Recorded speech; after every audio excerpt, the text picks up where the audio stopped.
Sud Radio, les vraies voix qui font bouger la France, 19h-20h, les vraies voix qui font rouler la France. Bienvenue dans les vraies voix qui font rouler la France. Ou quelle mobilité pour demain et pour aujourd'hui d'ailleurs, avec une grosse actualité, la suppression des ZFE.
la France.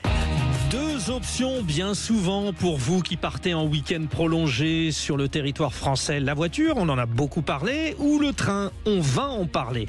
Vous êtes nombreux peut-être à regretter le monopole étatique de la SNCF et il est question de privatiser de plus en plus l'offre ferroviaire.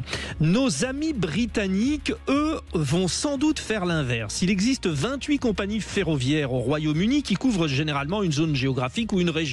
30 ans après la privatisation du rail, une réforme de renationalisation promise par le gouvernement travailliste est donc en train d'être validée par le Parlement.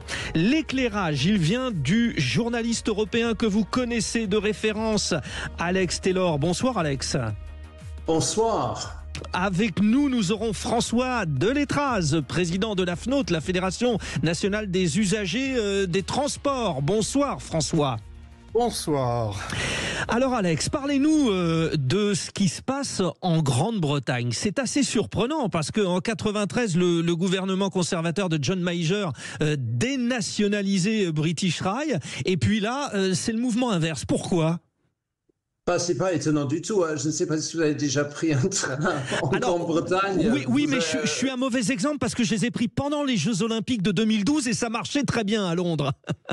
Ah oui, à Londres ça marche bien, mais si vous avez le malheur d'habiter un peu loin du centre, les trains, enfin, il faut savoir par exemple qu'il n'y a pas un seul train à grande vitesse en Grande-Bretagne. Enfin, c'est étonnant. Le seul train à grande vitesse qui existe, c'est l'Eurostar. Sinon, il n'y a rien. Ils ont essayé de construire un train. Alors, je rigole quand j'entends parler de l'autoroute près de Toulouse. C'est la 69, oui. Oui, mais le train à grande vitesse qui devait relier Londres au Grand Nord, ça fait 20 ans qu'on en parle et le gouvernement conservateur a décidé de l'arrêter complètement, enfin à mi-chemin, l'année dernière. Donc, non, les trains britanniques depuis 30 ans, et c'est pour ça que les Britanniques sont en train de les renationaliser, parce que ça ne marche pas du tout. Vous avez parlé des 26 compagnies, donc c'est éparpillé dans beaucoup d'entités très différentes. Et moi, quand je rentre en Grande-Bretagne, je prends le train et je vous promets, on se plaint des trains en France, parce que c'est vrai qu'il y a des problèmes de temps en temps, oui. De retard, mais allez prendre un train en Angleterre et vous allez bénir le service en France comparé à ce qui existe là-bas. Eh ben, écoutez, ce que vous nous dites nous fait du bien. Alors, ce qu'il faut dire, c'est que d'un côté, les défenseurs du modèle actuel assurent que le nombre de kilomètres passagers a presque doublé, les infrastructures ont été modernisées, la sécurité sur les voies est devenue exemplaire, les sociétés sont devenues rentables. Ça, ce sont les défenseurs. Les détracteurs, eux, qu'est-ce qu'ils disent concrètement? Ce que vous venez de nous dire, mais la balance penche véritablement en direction des détracteurs. Pas visiblement, le gouvernement est obligé d'agir, et pas seulement d'ailleurs dans le domaine des trains. C'est la suite, vous savez, Thatcher, en gros, c'est John Major en 96 qui a privatisé les chemins de fer britanniques, mais tout ça est parti d'un grand mouvement de privatisation qui a commencé avec les sociétés d'eau et l'électricité et de gaz dans les années 80 sous l'égide de Margaret Thatcher. Donc les rails, c'est venu un peu plus tard. Et force est de constater, vous savez, l'eau, c'est un très bon exemple aussi. Pendant des semaines, les journaux sont remplis chaque été de problèmes des eaux usées qui se déversent sur les plages. Alors encore une fois, c'est le résultat d'une privatisation. Et nous, en Grande-Bretagne, on a vu ça bien des années après. Donc, je sais qu'en France, où tout est, enfin, beaucoup de choses sont contrôlées par l'État, on se plaint. Mais avec l'expérience britannique dans tous ces domaines, ces entités qui ont été vendues aux enchères par les conservateurs des années 80 et des années 90, maintenant, il y a eu tellement de problèmes à la fois. Et aussi, il faut savoir une chose sur l'électricité, par exemple, les Britanniques ont les prix de l'énergie. Encore une fois, on s'en plaint en France. Allez voir en Angleterre ce que vous avez payé. Bon, c'est plus cher. C'est un discours. Le prix d'énergie le plus cher d'Europe. C'est un discours qui nous remonte un petit peu le moral, pardonnez-moi, mais en tout cas, il y a un chiffre intéressant de mars 2023 à mars 2024, 681 trains ont en moyenne été chaque jour annulés. Et là, je me tourne vers vous, cher François Delétraz, président de la FNOT. Ça veut dire que, en fait, sous le joug de la volonté d'être compétitif, si ce n'est pas rentable, il n'y a plus le service. Donc, vous optez pour quoi, vous, à la FNOT ? Alors, on opte pour un motus vivendi. La première chose qu'il faut savoir, c'est que le train, sans une aide de l'État, ne peut pas rouler. Dans aucun pays du monde, on peut avoir du train qui est entièrement supporté par le prix du billet payé par le passager. Donc ça n'existe pas. Un État qui ne payerait pas l'infrastructure comme il paye les routes, mais qui ne payerait pas l'infrastructure ferroviaire, les prix seraient tellement élevés que personne ne prendrait le train. Donc ça, c'est le premier fait. Donc la puissance étatique, elle doit rester pour le réseau, pour l'électricité, pour les caténaires et pour tout ça. Là-dessus se pose le problème de savoir qui fait rouler des trains. Ouais. Alors, la SNCF a été créée, il faut quand même le rappeler, parce que toutes les compagnies ferroviaires faisaient faillite à l'époque.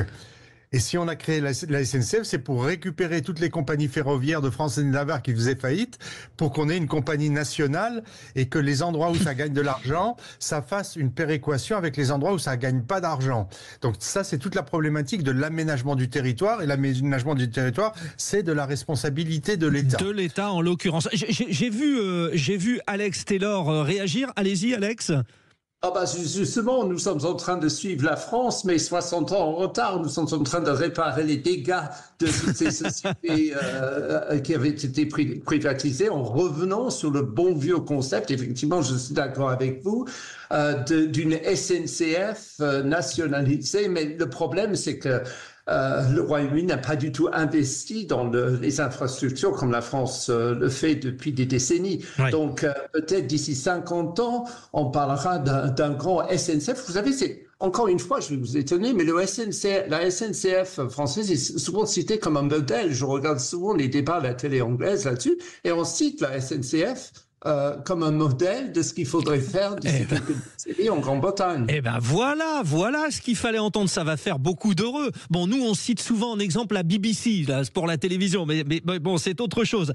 François Delétraz, en ce moment il y a des offres complémentaires qui sont proposées et les usagers français sont contents. Ça veut dire quoi? Ça veut dire que il y a un système, il faut qu'on le préserve parce qu'on l'a vu et c'est sécuritaire, c'est sécurisant, c'est ce que vous venez de dire, mais ouvrons quand même un peu ou pas? Il peut ouvrir un petit peu parce que sinon une entreprise qui est en monopole, elle s'ankylose, ses coûts de production deviennent de plus en plus élevés, elle a de plus en plus de personnel, donc le seul moyen d'aiguillonner un peu une entreprise pour qu'elle soit performante, il faut qu'il y ait un peu de concurrence quelque part. Mais la concurrence doit être organisée, et c'est tout le problème. En France, elle est malheureusement mal organisée, c'est-à-dire qu'on va faire, Trenitalia va faire va faire rouler des trains sur les 2 lignes les plus rentables de France. Vous vous doutez bien que Trenitalia n'ira pas faire du Paris-Besançon, du Paris-Grenoble, du Paris-Remiremont, du Paris-Saint-Dié, etc. Donc, on a un problème d'aménagement du territoire et il faut que l'État, à un moment donné, dise aux nouveaux entrants, ben voilà quelles sont vos obligations, voilà ce que vous pouvez faire, mais en compensation, vous devez faire ça. Sinon, c'est la SNCF qui le fera et la SNCF ne pourra plus le faire. Donc, qui fera tout ça ? Bon, c'était très important d'avoir vos points de vue à tous les deux. Alors merci Alex Taylor, journaliste européen, de nous avoir donné tellement de bonheur finalement avec vos déclarations sur le système à la française et puis de nous éclairer pour finalement trancher avec votre sagesse qu'on vous connaît, cher François Delétraz, président de la FNOT. Voilà, dans un instant, on va retrouver Cécile de Minibus et Philippe David, vous savez, pour la chronique Station E, Station I, et ils vous retrouvent et puis on se retrouve bien sûr tout de suite après. Vous êtes dans les vraies voix qui font rouler la France. Voilà, on était très contents de retrouver Cécile de Minibus et Philippe David pour cette séquence enregistrée. Ils reviendront lundi, bien sûr, mais c'est le pont et j'ai le plaisir de vous accompagner pour ces vraies voix qui font rouler la France avec beaucoup d'actualités. On a parlé tout à l'heure des ZFE. Parmi les sujets d'actualité, il y a également les VTC et les taxis, suite de la grande bagarre finalement. Le ministre des Transports promet aux taxis de lutter contre les maraudes de VTC en renforçant les contrôles via des opérations ciblées ciblé dès cette semaine. Il entend également mettre en place des amendes plus dissuasives et immédiates contre les maraudes et les racolages illégaux.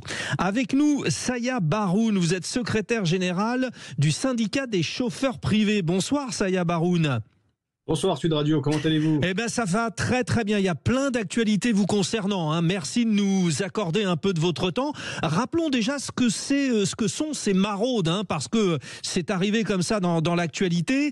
Ça consiste en quoi? Qui fait des maraudes?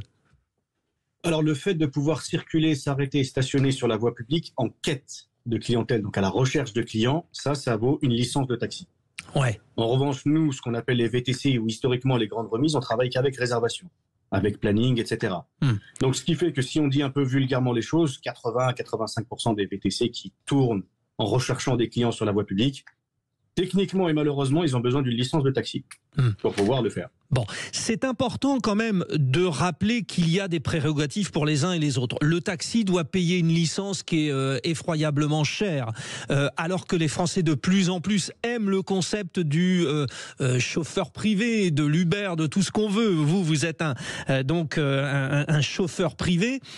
Il faut garder cet équilibre, sinon on tue les taxis. Vous en êtes quand même convaincu de ça? Alors, vous voulez quelle solution? La vraie avec des nuances ou on se tape dessus? Moi, je veux que vous me disiez ce qu'il y a au fond de votre cœur. La vraie avec la logique, c'est que le taxi, on lui a demandé en 2009 et 2010 de rajouter des licences parce qu'on sort à Paris, on est 100 et on tombe sur un taxi qui dit qui me paye en cash, vous allez où, je ne veux pas, etc. Ouais. Donc, ils ont décidé de le punir en lui mettant son propre petit frère cousin VTC et en inondant le marché. Maintenant, on se retrouve avec des milliers de chauffeurs qui font le même boulot que l'autre, que le taxi. La réglementation qui est demandée par le VTC, c'est finalement la même que celle du taxi, très proche. Et l'État se retrouve emmerdé dans le sens où je ne peux pas créer deux métiers identiques avec les mêmes règles. Dans ce cas, autant les fusionner. Bah oui, c'est très sage, pardon, hein, c'est très sage ce que vous dites, on a bien compris le problème.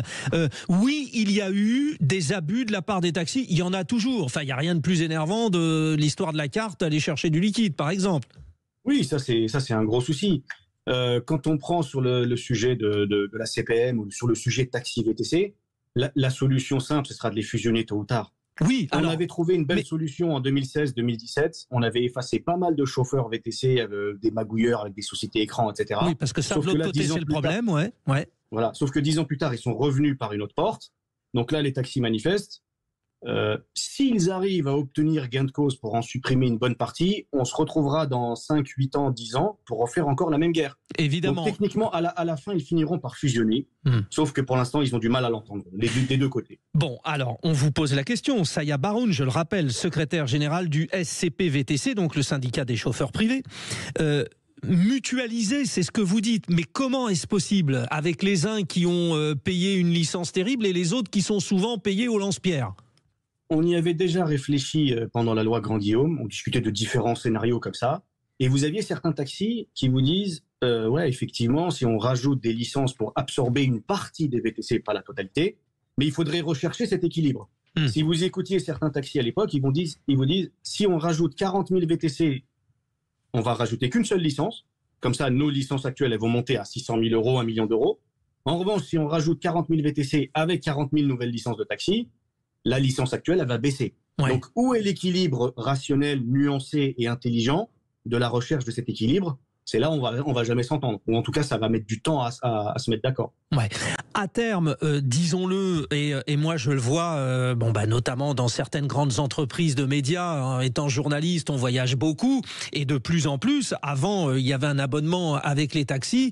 Aujourd'hui, c'est un abonnement souvent avec les chauffeurs privés. Est-ce que, à terme, finalement, les chauffeurs privés, le système ne va pas gagner contre les taxis parce que ça coûte moins cher? Alors, vous savez, ce truc-là, il est très compliqué, mais si les taxis crèvent, on est tous dans la merde.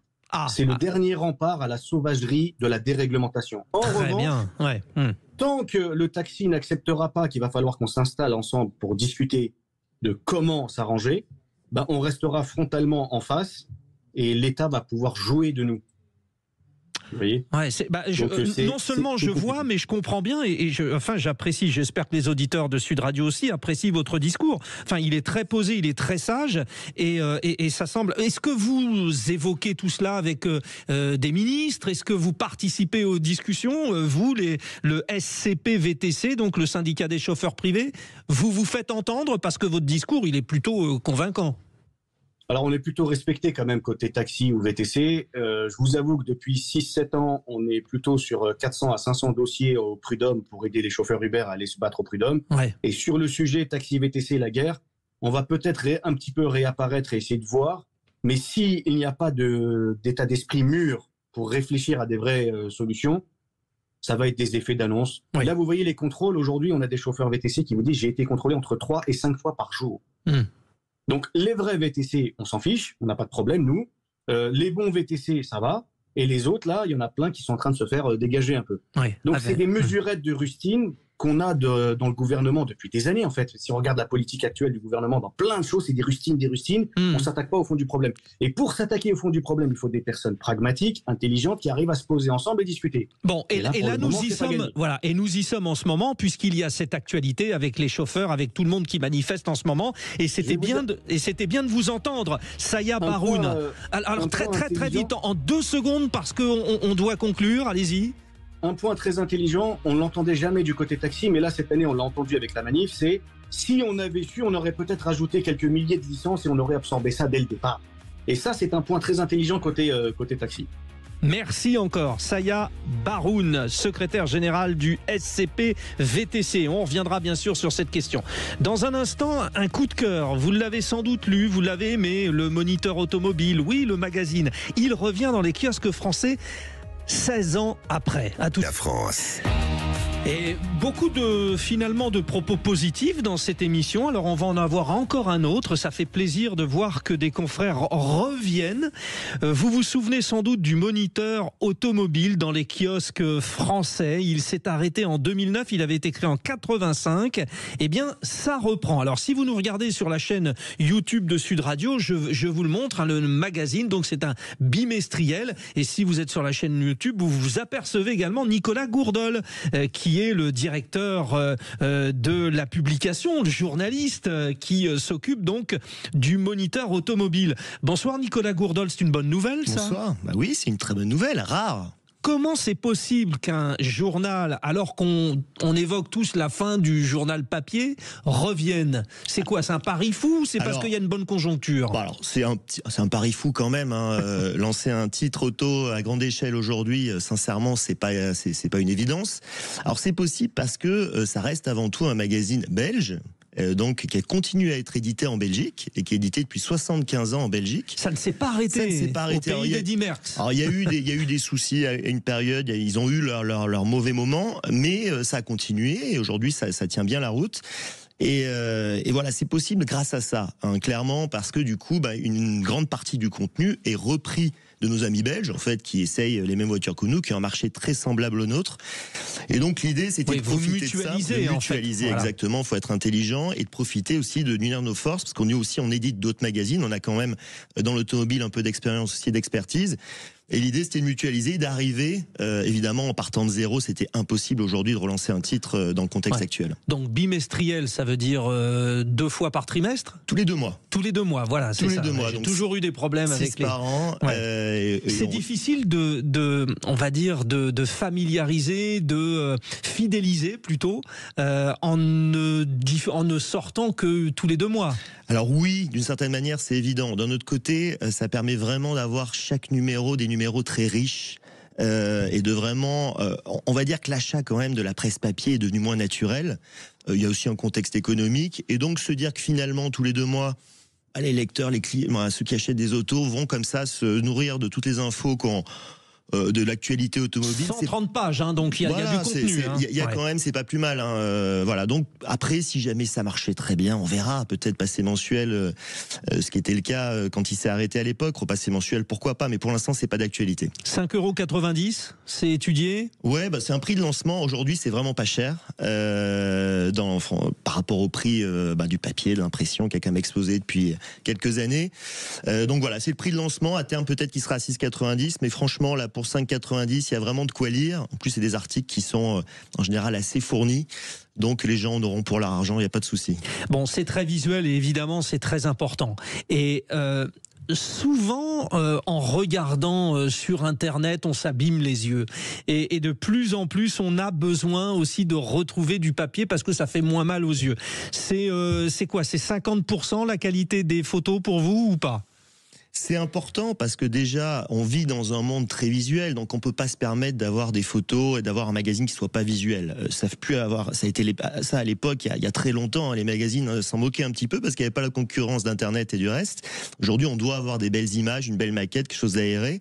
Donc c'est important, et puis c'est vrai que c'est important aussi de sortir des écrans de temps en temps, de pouvoir se poser, lire un magazine, que ce soit dans le train, chez soi. On y croit encore un peu, parce que voilà, il y a encore de l'avenir pour la presse papier, c'est évident. Et puis, en fait, vous avez un système de petits articles.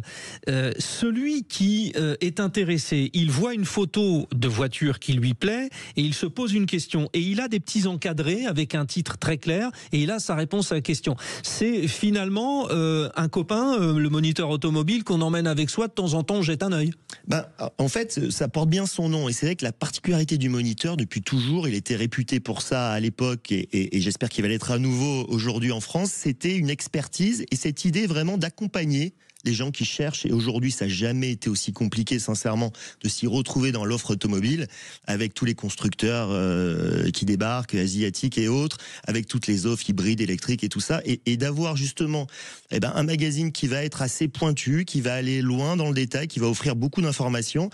C'est une façon de s'y retrouver dans un match, un comparatif, de faire un peu son choix à tête reposée et d'avoir quand même quelque chose de référence. Parce que sur Internet, on voit beaucoup de choses et parfois on aime avoir quand même un travail un peu plus sérieux et rigoureux par des vrais journalistes. Et dans ce numéro 1 que vous nous avez apporté, que je remonte pour ceux qui nous voient sur la chaîne YouTube, voilà, je le mets ici comme ça, vous posez la question: quel SUV compact? C'est difficile d'être journaliste spécialiste de voiture parce que forcément on vous fait essayer, vous êtes obligé d'essayer.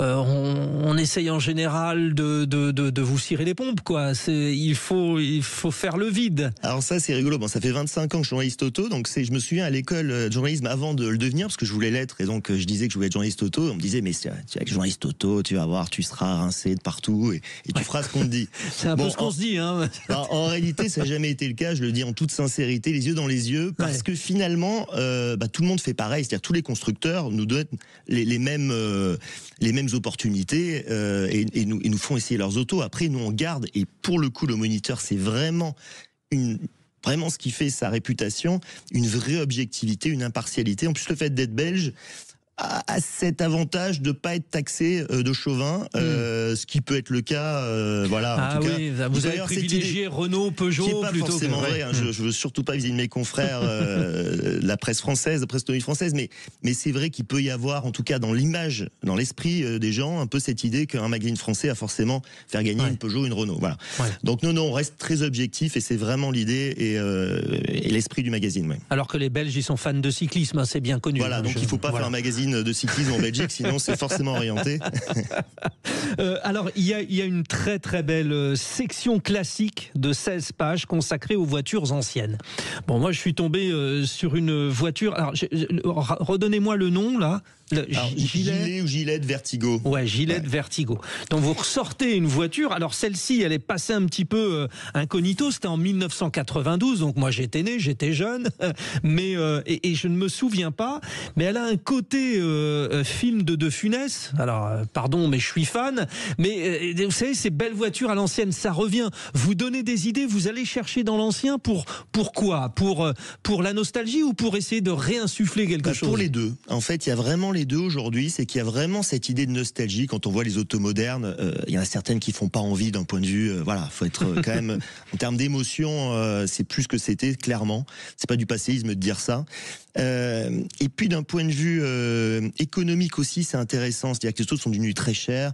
Et d'un moment aussi d'aller chercher, capter comme ça les autos Youngtimer ou plus anciennes. Ça peut être intéressant économiquement. Et puis c'est vrai que voilà, c'est pour la nostalgie. C'est vrai que ça plaît beaucoup. Il y a une grande tendance sur l'ancienne aujourd'hui. Bon, et bon courage, cher confrère Nicolas Gourdol, donc pour le moniteur automobile. N'hésitez pas, c'est dans les kiosques.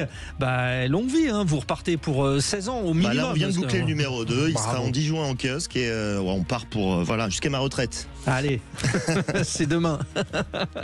Merci et Merci bravo beaucoup. à vous. Voilà, c'était les vraies voix qui font rouler la France. On a eu vraiment des bonnes nouvelles. Alors ça fait du bien. Tout de suite, Sud Radio à votre service. Un grand remerciement à Marie Faye, notre réalisatrice. On se retrouve demain, bien sûr. Sud Radio à votre